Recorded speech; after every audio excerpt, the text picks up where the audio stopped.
Hey you guys, my name is Dyann and I help women create food and fitness plans to meet their lifestyle needs so that they can live their most authentic life. And today I am going to share with you a little bit of my experience over the past several years where I was going through some hormonal imbalance issues and some things that I did to kind of get myself back on track and feeling myself again. For those of you who don't follow me here on Facebook or in social media, I am a wife and a mother and just turned 50 years old. And the last 10 years have been sort of a roller coaster for me with my hormones and trying to figure out what I needed to do with food and what I needed to do with my lifestyle to make sure that I was living my most authentic life and feeling my best. So a little history, I was pregnant at 38. I had my first child at 34. I was pregnant again at 38. We suffered a miscarriage that was, couldn't really determine what caused the miscarriage.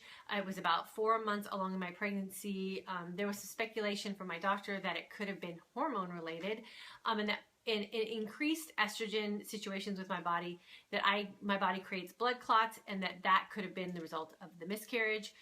I went through about a year of recovery and some infertility issues, and used some of these things that I'm going to share with you today to kind of get myself and my body back on track so that I could actually conceive our second child, and was able to get pregnant again at 39, had a baby at 40.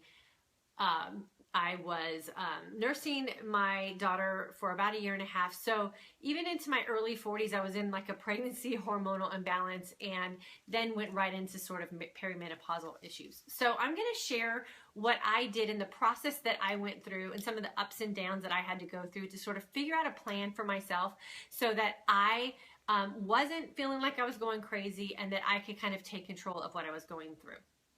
So the first thing that I had to do was I had to kind of make a decision. And my decision-making process was a 3-part process.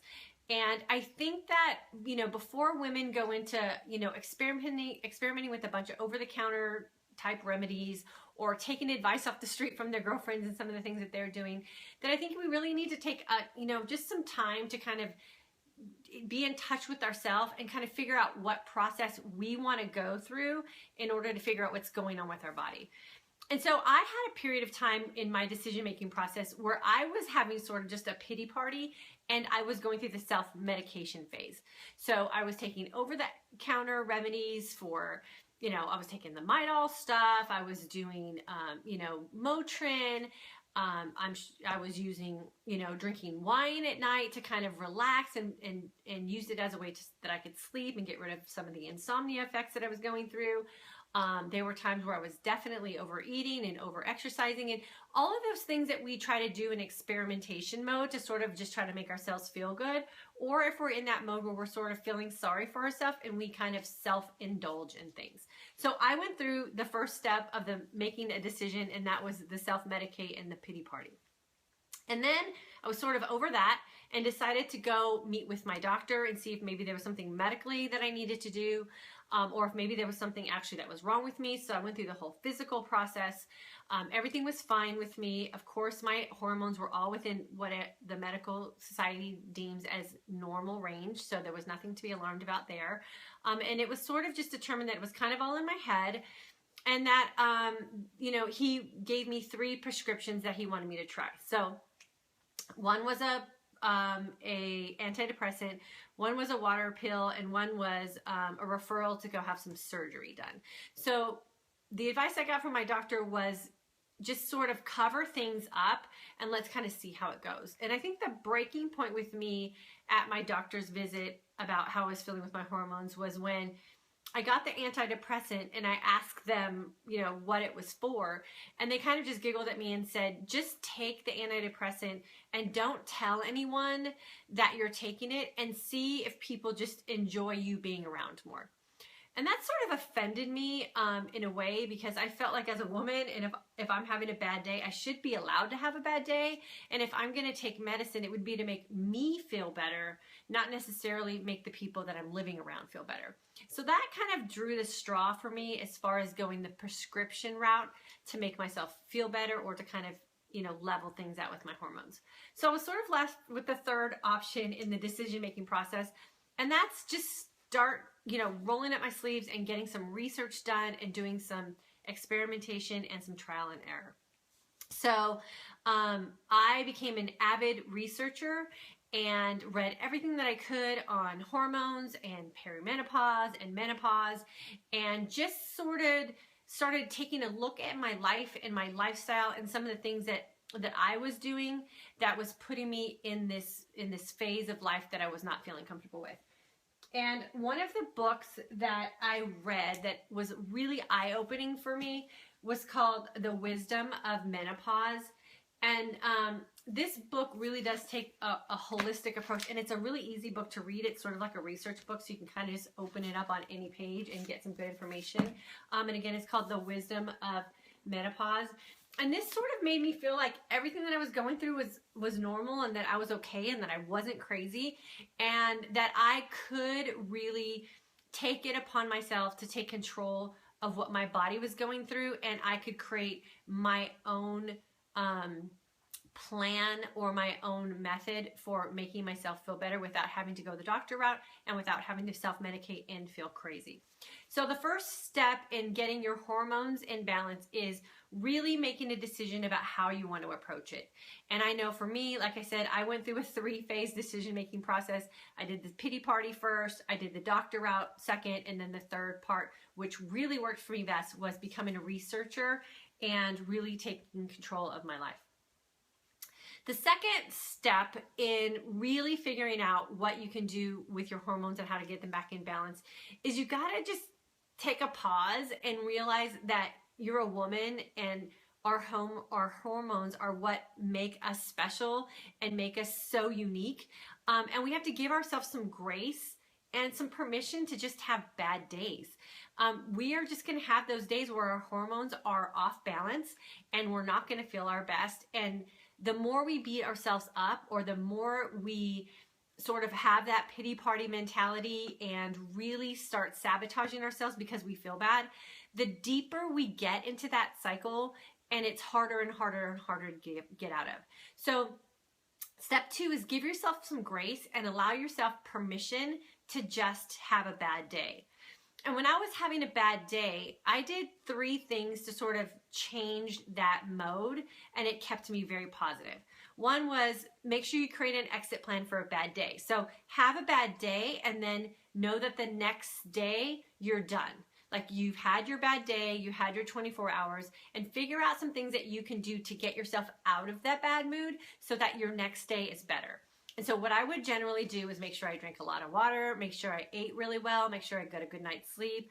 I stayed away from those self-medication kind of things. So you definitely don't want to drink too much alcohol. You don't want to eat, a lot of processed foods. You don't want to have excessive caffeine or anything like that. And just really take a day to kind of feel bad, but cleanse yourself and know that tomorrow is going to be a better day. So that's step number 2, give yourself some grace. Step number 3 is be open to the thought that how you're feeling could be the cause of some things that you are doing to yourself.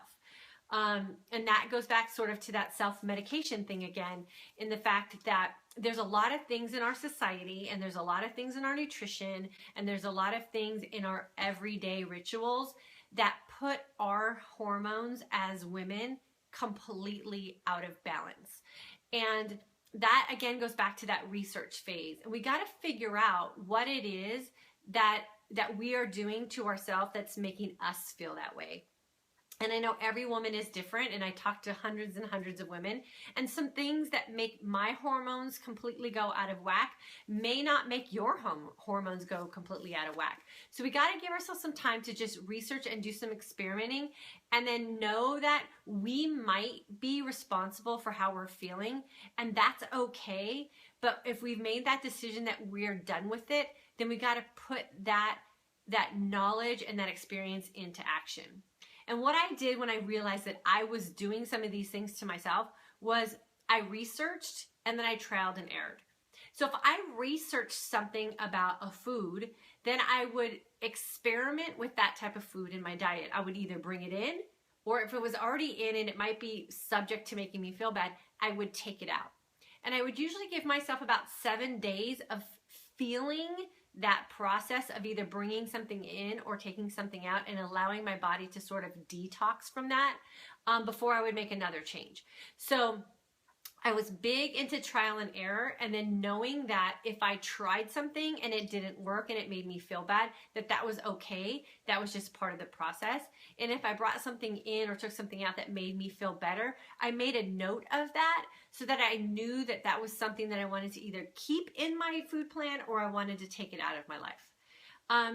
And then you want to make sure that you just keep repeating that process over as you're researching. So as you're finding out more information, you want to make sure that you continue that trial and error process, and then you want to eliminate or implement those things into your life.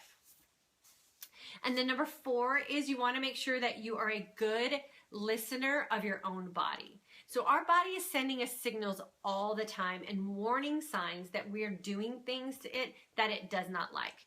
A big indicator of this are all the new cases of autoimmune diseases that are surfacing with women. And they're surfacing at all ages. Because again, hormones are just part of who we are.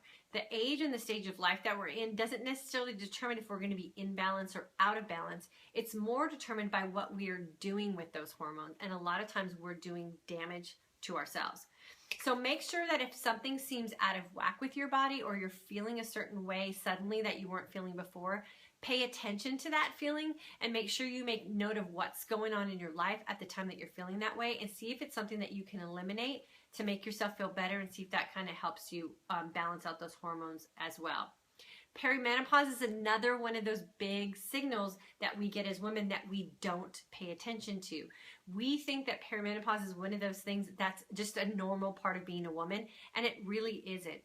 Insomnia, night sweats, hot flashes, all those things are not normal.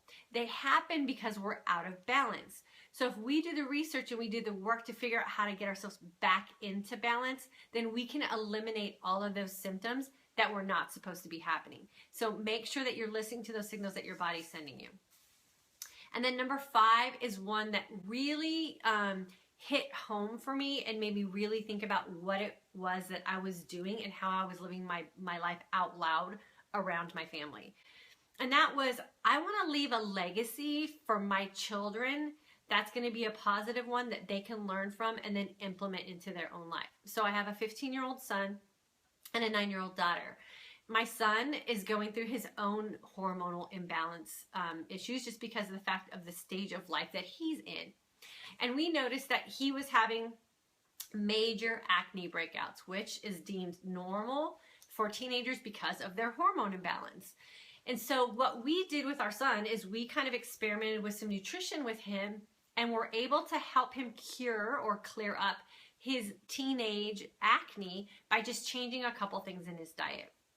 So the fact that I was researching and I was trialing and erroring, and I was not accepting the fact that what society said was normal or how our bodies are supposed to respond to hormonal imbalances was something that we were going to accept, we were able to help our son as well and help him cure his teenage acne. And the same thing goes for my daughter who's 9.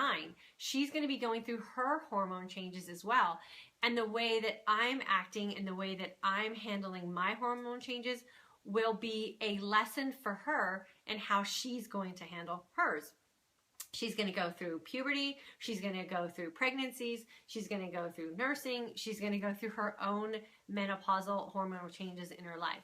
And my goal is to make sure that when my daughter goes through that, or my son is married and his wife is going through that they remember this time that I'm going through, and that they'll be able to live a more positive experience, or implement some of these things that I'm going through that I'm sharing with them in our house, or even remember a time that I went through this and have it be a time that wasn't miserable for them, and not have a memory of their mom being tired and grumpy and irritable and not easy to live with because I didn't take charge and control of what was going on with my body. A great book for that and leaving a legacy for your children is called Mother, Daughter, Wisdom. And again, it's by the same author as The Wisdom of Menopause. And I read both of these books. And this was a great book that explains the connection that we have with our mothers and our grandmothers and what the legacy that we'll leave for our children based on the health choices that we're making for ourselves. So really quickly, I'll recap the 5 steps that I went through. And I can honestly say that at 50, I am absolutely feeling my best. I have gone through no doctor therapy whatsoever to get my hormones back in balance. I did everything through trial and experimentation and the 5-step process that I just explained to you. So step 1, when you're trying to gain control of your hormones, is you have to make a decision. Which route do you want to take to get your hormones back in balance? I took 3, self-medicate and a little bit of a pity party. And then I went to the doctor just to make sure everything was okay and see what his advice was. And then 3rd was the decision that I actually put into action, and that was becoming a researcher and taking charge of my life. You want to give yourself some grace and permission to have a bad day. We're women, we're hormonal. There are going to be days that aren't perfect, and that's perfectly fine. Make sure you have an exit strategy and keep a positive mental attitude as you're going through those rough days. Number 3, you want to be open to the thought that you might be doing this to yourself because of some lifestyle changes that you're making. And that's really when that research and trial and error really needs to come into play to make sure that if you are doing some things to yourself that are causing your hormones to be out of whack, that you kind of realize that, do your research, own up to it, and then make a decision if that's going to be something that you want to live with in your lifestyle, or is it worth it to eliminate it so that you're going to feel better. Number 4, become a good listener of your own body. Our body is constantly sending us signals that it's not happy with the things that we're doing to it. Autoimmune disorders, peri-menopause, premenstrual kind of issues that we have. All of that stuff are signals that our body is sending to us, letting us know that we are doing something that's causing us to be out of balance. Make sure that you really listen to those cues and then figure out ways that you can fix those by things that you're doing in your lifestyle. And then number 5 was, what kind of legacy do you want to leave for your children and your family? What kind of memories do you want your children to have of you as their mother and what you went through in your life? I know for me, I want my daughter to feel confident in being a woman. I want her to be confident in the stages of life that she's going through. And I want to empower my son to be a good husband someday to his wife and be empathetic and understanding of the changes that she's going to go through and some of the hormone balances that she's going to go through, and offer them an opportunity to take charge of their life because of the experience and what I'm sharing with them. As always, I love sharing with you guys. If you have any questions about anything that I just went through with you, or if you would like to dive into this subject deeper with me, I host online private groups for women where I go into exactly this process with them, and we identify the foods that might be triggers for hormonal imbalance, or maybe some of the lifestyle things that they're doing that could be causing some bad feelings or some bad days, or just that hormonal imbalance overall kind of symptoms that we have going on. If you're interested in joining me in one of those groups, please feel free to drop a comment below, or you can email me at dyann@parhamfitness.com. I will post that email in the comment section below, so you have that in case you'd like to get a hold of me. We can discuss some options for you and see if this group might be a good fit for you.